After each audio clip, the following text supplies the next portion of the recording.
Hi అండి, నమస్తే. మన ఛానల్లో 3 రోజులైంది వీడియోస్ రాక. లాస్ట్ చేసిన వీడియో వచ్చేసి కొమ్మినేని శ్రీనివాస్ గారి అరెస్ట్ గురించి మాట్లాడుతూ ఒక వీడియో చేశాం. ఇప్పుడు చేస్తున్న వీడియో కూడా అదే అరెస్ట్ గురించి సంబంధించి. ఎందుకంటే నాకు రీసెంట్గా ఒక ఫోన్ కాల్ వచ్చింది. నేను కొమ్మినేని శ్రీనివాస్ గారికి ఏదో సపోర్ట్గా చేసినట్టుగా వాళ్ళు ఫీల్ అయ్యి నాకు ఫోన్ కాల్ చేయటం జరిగింది. చాలా మాట్లాడారు, ఏదేదో చేస్తామన్నారు. సరే, అదంతా వేరే విషయం. ఆ వీడియో సరిగా చూస్తే నేను చెప్పింది ఏంటి, ఒక వ్యక్తి అంత సంచలన కామెంట్స్ చేశాడు అంటే ఎంతో కొంత దానికి కారణం ఉంటుంది.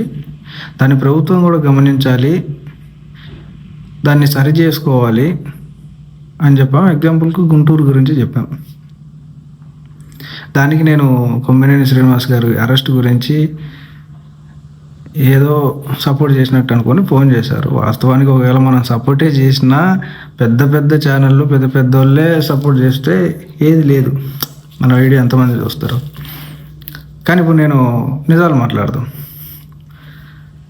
ఆడు ఫోన్ చేయటం వల్లనే ఈ మాట్లాడాల్సి వస్తుంది. ఈ వీడియో కూడా చూస్తాడుగా. కొమ్మినేని శ్రీనివాస్ గారిని అరెస్ట్ చేయడానికి ఆ మాటలు అనేది కొమ్మినేని శ్రీనివాస్ గారు కాదు. సుప్రీంకోర్టు చెప్పింది ఏంటి, నవ్వితే అరెస్ట్ చేస్తారా, బెయిల్ ఇవ్వండి అనేసి అన్నది కదా. కొమ్మినేని శ్రీనివాస్ గారే అని ఒకవేళ తప్పు చేసింటే సుప్రీంకోర్టు బెయిల్ ఇవ్వమని ఎందుకు చెప్తుంది? గమనించాలి.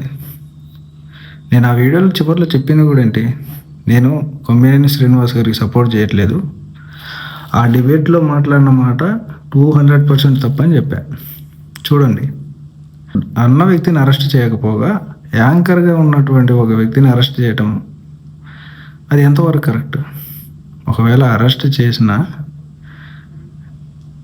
సుప్రీంకోర్టు సరైన న్యాయం ఇచ్చిందని ప్రజలు భావిస్తున్నారు, నేను కూడా భావిస్తున్నా. ఇంక ఇప్పుడు ఫోన్ చేసిన వ్యక్తి అతనికి చెప్పేది ఏంటంటే, నీలాంటి ఫోన్లు ఎంతమంది చేసినా భయపడేది లేదు. నేను తప్పు మాట్లాడలేదు, ఎవరికి సపోర్ట్ చేయలేదు. ఒకవేళ సపోర్ట్ చేసినా అతనికి వెళ్ళి న్యాయం అనేది ఉంటేనే సపోర్ట్ చేస్తాం. నువ్వు అన్న మాట ప్రకారం ఏదో చేస్తాము వారం లోపు అది ఇది అన్నావు కదా, ఆ లెక్కకు వస్తే గంటకు మర్డర్ జరగాలి. ఎంతమంది పెట్టట్లేదు, ఎంతమంది వీడియోలు చేయట్లేదు. నేను నీ కోసమే ఈ వీడియో చేస్తున్నా. నీకు చేతనైతే నువ్వు చెప్పింది చెయ్యి. కోర్టులు ఉన్నాయి, పోరాడదాం. ఏది న్యాయం అయితే అదే గెలుస్తుంది. Thank you.